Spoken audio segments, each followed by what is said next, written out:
Meu nome é Igor Silveira, eu tenho 21 anos, eu faço jornalismo na UFOP. Me chamo Ana Vitória Pinheiro Santos Oliveira, eu tenho 21 anos, me identifico como lésbica, sou estudante da UFOP do curso de Química Industrial. Meu nome é Alexandre Bahia, sou professor do Departamento de Direito da UFOP e eu sou gay. Pertence à sigla LGBT porque sou gay. O orgulho, para mim, é da própria palavra que fala, é me orgulhar de quem eu sou, me orgulhar do que eu faço e do que eu sempre me transformo com o passar do tempo. Acontece que todas as vezes, todos os dias, a gente tem que se orgulhar de quem nós somos, e nós, como pessoas lésbicas e ainda mais pretas, a gente tem que ter um motivo a mais para orgulhar, estar vivo, na verdade, e sempre nos provar esse valor que nós temos. Eu diria que o orgulho, para mim, é eu saber quem eu sou e eu me sentir à vontade para expressar quem eu sou do meu jeito. Como eu sou da área do direito, eu acho que tem a ver com a ideia da gente poder usufruir os direitos que são garantidos a todas as pessoas.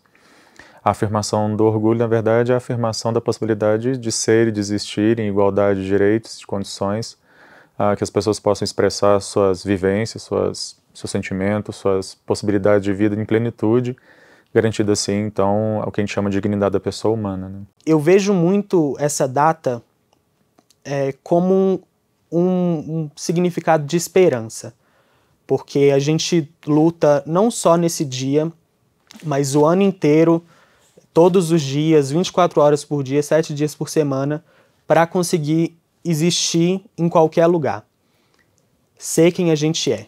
E aí eu vejo essa data mais como um respiro para a gente pensar. A gente viveu mais um ano, vamos continuar vivendo mais um ano para chegar no próximo e respirar de novo. Infelizmente, a sociedade ainda tem um preconceito muito grande, não só com pessoas lésbicas, mas como o movimento como um todo. Então é um dia para a gente celebrar a nossa vida, que ainda estamos vivos, na verdade, porque infelizmente a gente passa por muitas situações de violência no nosso cotidiano, o que é uma questão muito comum, porque normal não é, né? Então a gente aprende que é uma situação comum e que a gente tem que se moldar para a gente poder sobreviver, uma atitude de sobrevivência mesmo. Então eu acredito que é muito importante que a gente ainda tenha esse dia para fazer uma forma de conscientizar mesmo a sociedade, de falar que a gente existe, que a gente está aqui. Acho que é uma ideia de a gente lembrar a todas as pessoas que fazem parte dessa sigla da importância da luta histórica, que a gente comemora aí mais de 40 anos de luta organizada do movimento, e é uma estrada muito longa, foram muitas vidas perdidas aí, muita gente que sofreu e morreu em nome disso. Então acho que é importante para as novas gerações poderem saber da luta e também para poder celebrar a diversidade, celebrar o fato de que nós somos uma sociedade, numa sociedade democrática, nós somos uma sociedade plural. E aí a ideia do orgulho é justamente essa ideia, de nós lembrarmos da luta e vermos o que ainda falta ser implementado. Ser mulher é muito complicado. É muito complicado não só no Brasil, mas no mundo. Mas no Brasil, principalmente, também. Então, a gente já começa com uma situação complicada sendo mulher. Então, é como se a gente fosse sendo inferiorizada a cada camada que a gente nos mostra mais. Nos mostra mais. Então, por exemplo, eu sou uma mulher. Só por aí eu já sou inferiorizada, eu já sofro machismo durante o dia, durante a semana. Então a minha vida é repleta de piadas, às vezes a gente sofre. Agora eu, como uma mulher negra, sou mais inferiorizada ainda. E como uma mulher negra e ainda mais lésbica, é muito mais complicado, porque desde pequena a gente já tem que aprender a lidar com essas situações, a provar o nosso valor e a tentar ter uma voz na sociedade. Então a partir do momento que você acaba se encontrando e começa a mostrar a sua personalidade, você tem que ser mais forte ainda do que o que você já tem que ser, já é habituado a ser. Então é muito complicado, porque como mulher lésbica, por exemplo, eu sempre escuto quando alguém sabe que eu sou lésbica de nossa, mas você já tentou namorar com um homem? Você já tentou ficar com um homem? Ou então, você quer ser um homem, então, porque você gosta de uma mulher? E são falas, assim, muito agressivas. Mais posteriormente na minha vida também, perto dos meus... de 15 para 16 também, eu acabei me entendendo também como uma pessoa trans não binária, o que significa basicamente muitas coisas, vai depender de pessoa para pessoa, pode ser uma pessoa que não se identifica com nenhum gênero, como é meu caso, pode ser uma pessoa que se identifica com vários gêneros ou que depende do momento da pessoa, vai variar bastante. mas é um termo muito abrangente, né?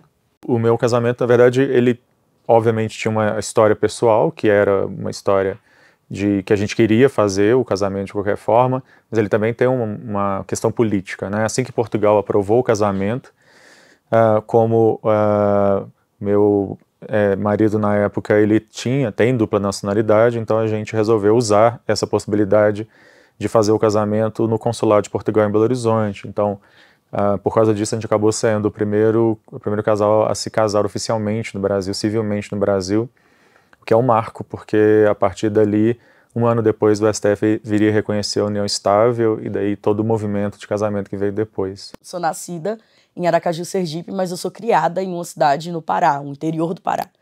Então, onde eu morei, a minha infância e a minha adolescência, a gente não tinha tanto apoio assim, tanta questão de acolhimento por ser uma cidade pequena e majoritariamente conservadora. Aqui em Ouro Preto, antes de entrar no cenário da UFOP em si, a gente já tem uma diferença, porque é uma cidade que é composta majoritariamente por estudantes. Então, a gente tem uma aceitação maior. A bissexualidade está dentro da sigla e ela merece ser vivida do jeito que ela é vivida, dos vários jeitos que ela é vivida de formas diferentes por diferentes pessoas. Essa decisão, que é a DPF 132, ela é uma decisão histórica na história do STF, porque ela é uma decisão que pautou todas as decisões que vieram depois. O movimento ele já lutava há muitos anos para que o Congresso Nacional aprovasse a união estável como uma lei, mas infelizmente o Congresso Nacional se manteve inerte, se mantém inerte, passados 12 anos a gente continua sem lei. Então ter essa decisão e essa decisão ter sido unânime, reconhecendo a união estável, fez com que pela primeira vez o Estado brasileiro olhasse para a população LGBT e afirmasse a sua existência, a dignidade da sua existência e das suas relações afetivas. Então ela é o pontapé inicial para todas as decisões que vieram depois.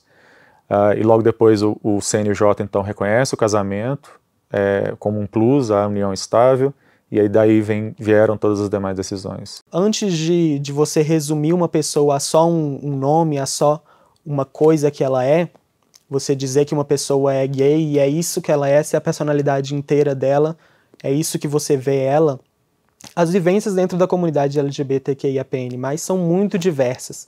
Além de qualquer coisa, eu me dizer bissexual não quer dizer que eu sou nem um pouco parecido com qualquer outra pessoa que se diga desse mesmo jeito. A gente não nasce sendo machista, a gente não nasce sendo intolerante, a gente aprende a ser com as pessoas que a gente convive. É uma coisa que é passada de pai para filho e assim vai por diante. É uma coisa que não acaba do dia para a noite, que vai com o tempo, mas não adianta muito se a gente como sociedade não tenta mudar. A sigla, no geral, mais do que uma identificação de sexualidade, de gênero, ela é uma identificação política das nossas vivências, que quando uma pessoa se identifica como, por exemplo, uma pessoa homossexual ou uma pessoa travesti, ela, antes de ser ela é uma pessoa política, principalmente no nosso Brasil, que é o país, se eu não me engano, há mais de 10 anos, que é o país que mais mata pessoas trans e travestis no mundo. Então é uma vivência muito particular no nosso país.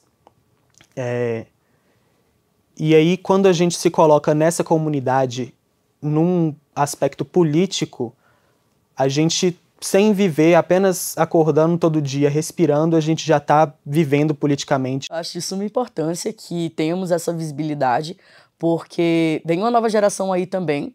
Então é importante para que essa nova geração veja que a gente existe, para as pessoas que já estão na comunidade atualmente vejam que a gente também existe. Em 2019, o STF decidiu que a homofobia e transfobia são uma espécie de racismo, já que a lei do racismo, que é a Lei 7716, criminaliza preconceitos de cor, raça, origem e procedência nacional e religião.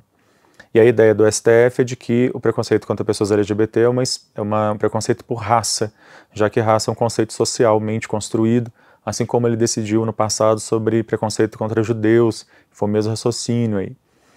O Congresso Nacional Brasileiro há mais de 15 anos estava em omissão, em estado de omissão, porque ele foi chamado a falar sobre isso e ele relutantemente não decidiu essas questões. Então essa também é uma decisão extremamente importante, porque o Brasil é seguidamente campeão mundial de casos de violência contra pessoas LGBT em todo o mundo, e aí essa decisão ela reconhece isso como um problema e ela faz com que as pessoas que sofrem esse tipo de violência possam ter acesso às delegacias, ao Ministério Público, Judiciário, enfim, para denunciar esses casos e punir os responsáveis. Então ela é extremamente importante para garantir a vida, né, e a integridade física e moral de pessoas que até então eram desprotegidas pela lei. O apoio é essencial, porque no momento em que eu estava me descobrindo a minha sexualidade, foi muito importante para mim. A leitura, procurar sobre movimentos, procurar sobre programas de acolhimento, também psicólogo, não no intuito de mudar o que eu sentia ou mudar o que eu achava, mas para sentir um acolhimento maior. Além de um apoio de pessoas de fora da comunidade, eu acho muito importante o apoio de dentro da comunidade também.